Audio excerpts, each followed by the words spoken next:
These are my brakes, mate. Okay, we suggest leave then course brakes while you do. I'm losing this big time. Lost my brakes. Lost my front.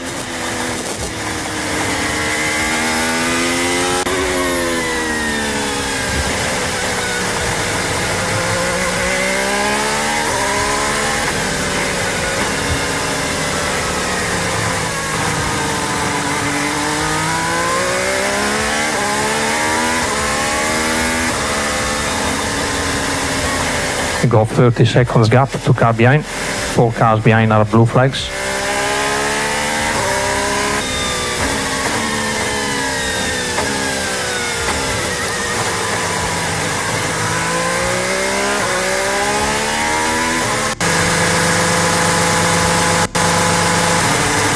And then how many positions are those?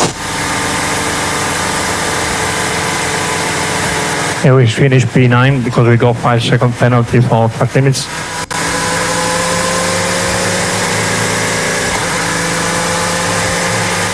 I can stop the car, man. The brakes don't work. Pedals to the floor. Charles button on.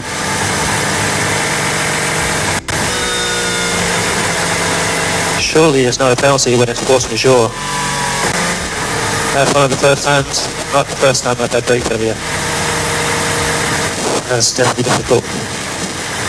So to lose the points, but yeah, I was trying. Yeah, definitely. We had a strong recovery there. Strong race overall. And back to the pit lane. Have you ever heard a 7-time world champion shout desperately by radio that your car does not stop 3 laps from the end? What if I told you that this moment could define the entire Ferrari season? The 2025 Singapore Grand Prix had become one of those mental resistance races where each lap demanded millimeter precision. The errors were paid expensive, and the margins were as narrow as the curves of the urban circuit of Marina Bay. In that context, with the closed night and the artificial lights drawing the asphalt, Lewis Hamilton was in a situation that was neither new nor foreign, fighting from behind. He was in 6th position, chasing the Mercedes of Kimi Antonelli. His rhythm was solid, his growing trust, and it seemed that he could end the night scratching some valuable points for Ferrari. But everything fell apart in seconds. On Tour 59 of 62, when approaching one of the toughest braking of the circuit, Hamilton stepped on the brake pedal and did not receive an answer. It was not a partial loss of efficiency. It was a total disappearance of the system. The pedal went to the bottom without offering any resistance. What happened next was the most disturbing moment of the weekend. The radio. That private channel, supposedly cold and technical, became the stage of a desperate plea. Hamilton shouted, "I can't stop the car, mate. The brakes don't work. The pedal is on the floor." Surely it's not a penalty when it's force majeure. What happened in Marina Bay was not a ray in clear sky. It was not a surprising failure or an inexplicable anomaly. It was, in reality, the most extreme demonstration of a problem that Ferrari has been dragging for months. Since the SF25 touched the asphalt for the first time in pre-season, the team already knew that it had an Achilles heel, the thermal management of the brake system. But what they might not foresee was that this weak point would end up costing them not only positions, but the technical credibility of a project built around a world champion. Brake-by-wire, far from being a traditional system, is a hybrid technology that manages electronically braking in combination with energy recovery. In current cars, this system requires perfect synchronization between the rear hydraulic brake, the MGUK electric motor, and the electronic plant that controls the braking distribution. Any disagreement between these elements can cause a minor imbalance to a total loss of control, such as the one Hamilton lived in Singapore. And that is where Hamilton's case becomes even more complex, because it is not only the system that failed. It is the relationship between the pilot and the machine that never finished curdling. Since leaving Mercedes, Hamilton has been dealing with a forced adaptation to the touch, response, and consistency of the Brembo brakes, which have a different pressure delivery than he dominated for more than a decade with the carbon industry. In the words of the pilot himself during the practice sessions, "The car is nervous at the time of braking." That nervousness was not a simple whim of sensitivity. It was the evidence that the SF25 had structural problems that made the act of stopping a moment of uncertainty rather than trust. In addition, the design of the Ferrari 2025 chassis, focused on maximizing aerodynamic flow below the car, penalizes the ease of cooling of the rear brakes. When the air entry zone is more closed to favor the performance of the soil, the cooling of the discs and the tweezers becomes inefficient in high-temperature conditions. The result is a system that accumulates heat faster than it can dissipate.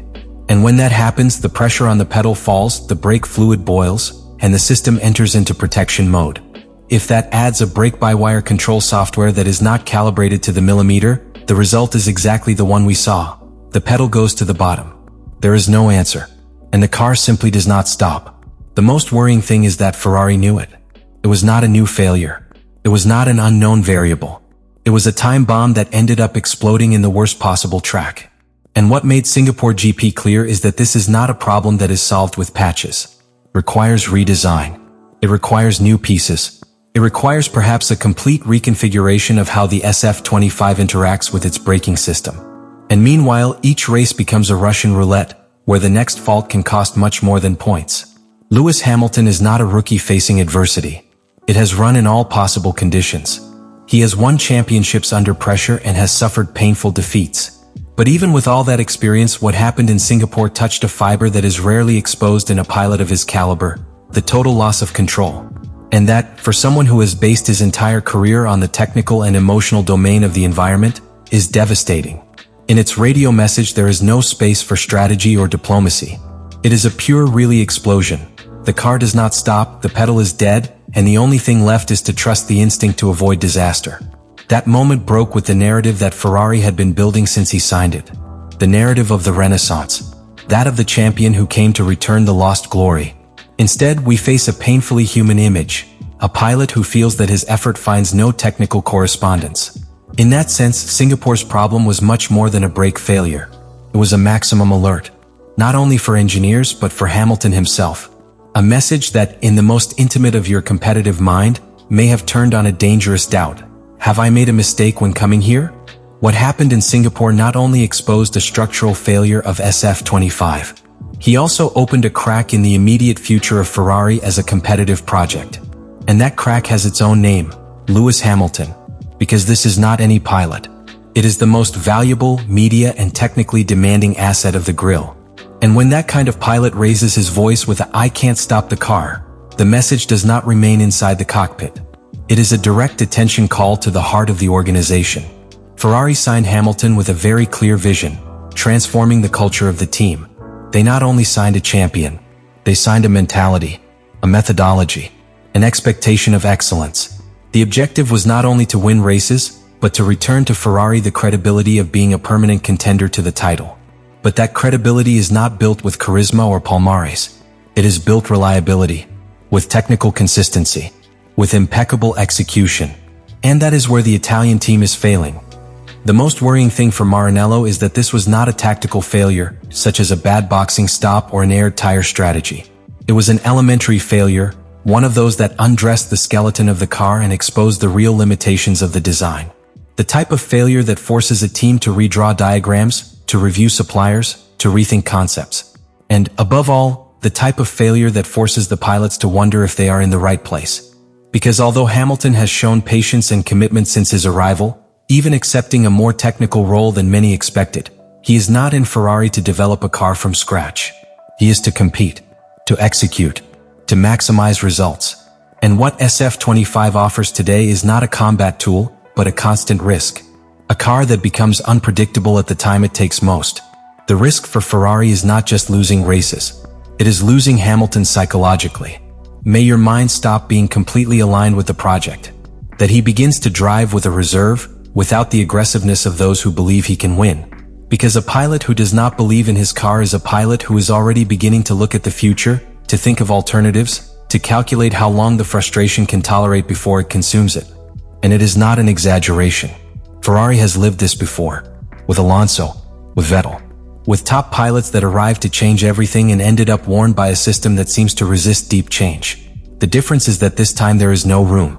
Hamilton is already in the final phase of his career. He didn't come to try. He came to win. And if he feels he can't, he won't hesitate to look for another way, either inside or outside Formula One.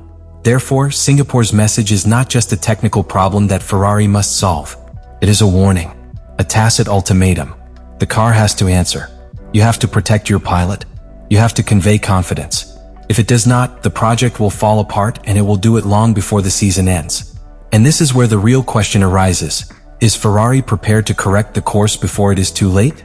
Do you have the structure, technical humility, and operational speed to rebuild the SF25 from its foundations? Or will the history of broken promises, exciting starts, and disappointing endings be repeated? When Lewis Hamilton said on radio, "The pedal is on the floor," he was not making a simple technical observation. I was pronouncing a sentence. That seemingly mechanical phrase has a brutal symbolic weight. Because in Formula One, the brake pedal is not just a functional piece. It is the physical manifestation of trust. When a pilot steps on that pedal, he needs to know that the car is going to respond, that the system will react, that the control remains in their hands. And when he doesn't, everything falls apart. Because this was not a failure that was resolved with a button. It was a cruel reminder that at the highest level of motor racing, even the most legendary teams can fail in the most essential. And at the same time, that radio message has become one of the most iconic and painful moments of the 2025 season. A turning point, an alarm signal, a reminder that in Formula One greatness is not enough. The question is now inevitable. Can Ferrari redeem after this? Or will this be the first great emotional break that begins to deteriorate from within the most anticipated relationship of the year?